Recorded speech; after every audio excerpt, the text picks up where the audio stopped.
18 IAS अधिकारियों का तबादला हुआ है। बड़ी प्रशासनिक सर्जरी हुई है और इसमें 5 जिलों के कलेक्टर बदल दिए गए हैं। गुना, पन्ना, भिंड, छिंदवाड़ा, उमरिया के कलेक्टर बदले गए हैं। भोपाल के साथ ही 4 संभाग के कमिश्नर भी बदले गए हैं। भोपाल, इंदौर, उज्जैन, नर्मदापुरम संभाग के कमिश्नर बदल दिए गए हैं। चुनाव से पहले ये बड़ी प्रशासनिक सर्जरी, कई जिलों के कलेक्टर बदले गए हैं और कई जिलों के कमिश्नर भी बदल दिए गए हैं। अलग अलग संभागों के कमिश्नर बदले हैं। तो इससे पहले भी कई जिलों के कलेक्टर बदले गए थे। कुछ कलेक्टरों को सीएम शिवराज सिंह चौहान ने मंच से ही निष्कासित कर दिया था। और इस वक्त की बड़ी खबर हम आपको बता रहे हैं, एक बड़ी प्रशासनिक सर्जरी हुई है। 18 आईएएस अधिकारियों के तबादले हुए। सामान्य प्रशासन विभाग की तरफ से लिस्ट भी जारी कर दी गई है। 5 जिलों के कलेक्टर और 4 संभागों के कमिश्नर बदले गए हैं और उनकी जगह अब दूसरे कलेक्टरों को जिम्मेदारी सौंपी गई है। गुना, पन्ना, भिंड और छिंदवाड़ा के कलेक्टर बदले गए हैं और भोपाल के साथ ही 4 संभाग के कमिश्नर बदले गए हैं।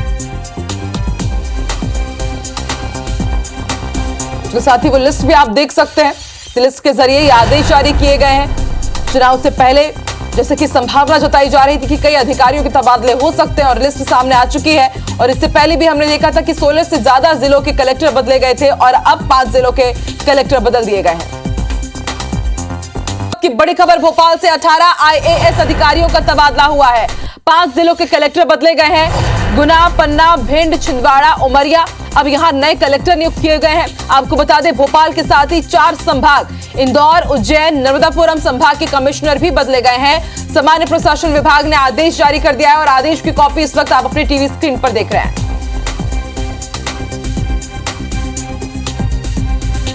गए हैं गुना, पन्ना, भिंड, छिंदवाड़ा और उमरिया, ये वो नाम जहां के कलेक्टर्स को बदल दिया गया है। इसके साथ ही भोपाल सहित 4 संभाग के कमिश्नर्स के भी ट्रांसफर हुए हैं। एमपी में प्रशासनिक सर्जरी लगातार जारी है और अब इस पर कांग्रेस ने चुनावी जमावट इसे करार दिया है। कांग्रेस विधायक कुणाल चौधरी का कहना है कि हारते चुनाव को जीतने के लिए सरकार हर मुमकिन प्रयास कर रही है, मगर चाहे जितना भी जमावट कर ले, बीजेपी की सरकार जाने वाली है। उन्होंने ये सवाल भी उठाए कि रविवार के दिन आईएएस के ट्रांसफर आखिर क्यों किए गए। कुणाल चौधरी ने अफसरों को भी चेतावनी दी है और कहा है कि 3 महीने के बाद कांग्रेस की सरकार आ रही है, जो भी गड़बड़ करेगा उसे देख लिया जाएगा। कांग्रेस के आरोपों पर इधर गृह मंत्री नरोत्तम मिश्रा ने कहा है कि भ्रष्टाचार में डूबी हुई कांग्रेस प्रक्रिया पर सवाल उठा रही है। कांग्रेस की सरकार में 15 महीने में हजारों की संख्या में ट्रांसफर हुए थे। क्या जरूरत आन पड़ी कि आधी रात को चोरी छुपे, जहां पे संडे की रात को कलेक्टरों को बदलने की जरूरत पड़ी। स्पष्ट है, कुछ कर लो, सरकार जाने वाली है। अगर चुनाव के हिसाब से गए हो तो इस बोर्ड को बदल दें। तो चुनाव अभी आया है, फिर चला जाएगा और 3 महीने बाद फिर कांग्रेस की सरकार आएगी। जिसने गड़बड़ करने की कोशिश करी उसे भी देखा जाएगा। जो कांग्रेस हजारों में ट्रांसफर 15 महीने में कर दे, वल्लभ भवन को भ्रष्टाचार का अड्डा बना दे, पूरा वल्लभ भवन दलालों से भरा रहे, आकंठ कांग्रेस भ्रष्टाचार में डूबी हुई पार्टी इस चलने वाली सतत प्रक्रिया है, उस प्रक्रिया पर उंगली उठा रही है। ये सोच का और शोध का विषय। तो कांग्रेस ने 15 महीने में हजारों के ट्रांसफर किए, ये कहना बीजेपी का। तो वही कांग्रेस इस प्रशासनिक सर्जरी को चुनावी जमावट बता रही है और अब लगातार इन ट्रांसफर्स के बाद सियासत भी देखी जा रही है। इस खबर पर चर्चा के लिए हमारे साथ इस वक्त 2 लोग जुड़ रहे हैं। कांग्रेस नेता अब्बास हाफिज खान हमारे साथ जुड़ रहे हैं, उनसे बातचीत करेंगे। अब्बास जी, बहुत बहुत स्वागत है आपका आईबीसी रिपोर्ट में। आपको ऐसा क्यों लगता है कि ये जो ट्रांसफर की प्रक्रिया है ये चुनावी जमावट है? ये आचार संहिता लगने में 2 महीने शेष है और इससे पहले भी 2018 में हमने देखा था, शिकायतें भी की थी कुछ अधिकारियों की, जब बीजेपी की सरकार सत्ता से बाहर होने वाली थी। तब भी इस तरह से कुछ ट्रांसफर पोस्टिंग हुए थे जिन्होंने प्रशासनिक मशीनरी का दुरुपयोग जब भारतीय जनता पार्टी ने किया। हमारा सिर्फ कहना इतना है, कोई भी अधिकारी दबाव में ना आए और किसी भी तरह से किसी भी दबाव के आगे झुके नहीं। अगर वो इस तरह से कोई सरकार के कहने पे गलत काम करते हैं जो लोकतंत्र के लिए गलत हो, तो सरकार बदलने जा रही है। आज बच्चा मध्य प्रदेश का जानता है, अधिकारी कर्मचारी भी इस बात को बहुत अच्छे से जानता है। कोई जरूरत नहीं है दबने की, कोई जरूरत नहीं है डरने की। और भाजपा चुनाव हार रही है तो इस तरह की चुनावी जमावट पिछली बार भी हुई थी, इस बार भी होगी। वो जो महाउद्योग ट्रांसफर का लगा रखा है, आज की रात को अगर सूचियां जारी हो रही हैं तो चिंता का विषय है या फिर ऐसा क्या है ट्रांसफर के अंदर। ठीक है, चलिए आपकी बातों का जवाब ले लेती हूँ मैं। इस वक्त हमारे साथ बीजेपी नेता पंकज चतुर्वेदी जी जुड़ गए। पंकज जी, स्वागत है आपका। आपने ये भी सुना कि अब्बास हाफिज जी क्या कह रहे हैं कि सरकार जाने वाली है और डरने की जरूरत नहीं है। इसके साथ ही उन्होंने इस प्रशासनिक सर्जरी को चुनावी जमावट भी बताया है।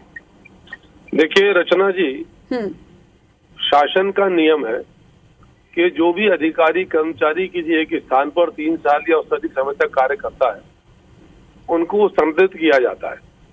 यदि कांग्रेस को इस बात का भय है कि किसी प्रकार की चुनावी जमावट है तो ये उनकी आशंका निर्मूल है। एक विशुद्ध प्रशासनिक व्यवस्था है और एक प्रशासनिक व्यवस्था के तहत यदि अधिकारी कर्मचारियों के स्थानांतरण हो रहे हैं और यदि कांग्रेस उनको डराए धमकाए ये कहे कि देख लेंगे और जरा ऐसा करना सरकार कांग्रेस की आएगी, ये दिवा स्वप्न है।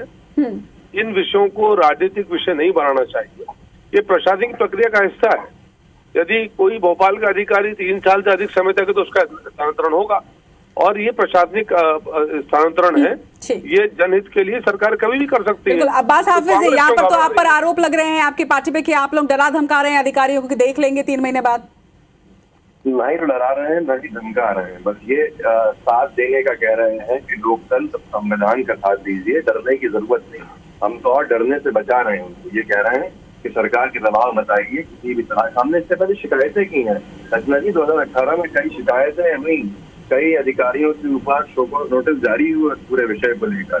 किस तरह से खुल्लम खुल्ला भारतीय जनता पार्टी के जो क्षेत्रीय नेता थे उनकी सहायता करते हुए कुछ अधिकारियों का नाम सामने आया। इस तरह की फिर से परिस्थितियां नहीं बने जिससे मध्य प्रदेश का नाम खराब होता है।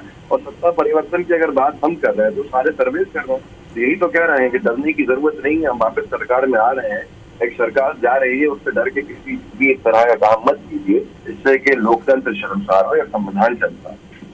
ठीक है पंकज जी, लास्ट कमेंट। देखिए सरकार काम कर रही है, प्रशासनिक व्यवस्था राजनीतिक व्यवस्था नहीं होती है और कांग्रेस जबरन भयभीत और ये पराजित होने वाले इसलिए तलाश रहे हैं। चुनाव में मतदान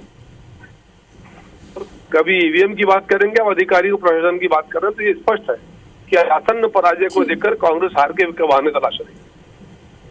चलिए, आप दोनों का बहुत बहुत शुक्रिया इस चर्चा में जुड़ने के लिए। तो ये प्रशासनिक सर्जरी एक तरफ बीजेपी बता रही है, दूसरी तरफ कांग्रेस का कहना है कि चुनावी जमावट है और हर संभव कोशिश जो है वो बीजेपी कर रही है क्योंकि बीजेपी डरी हुई है।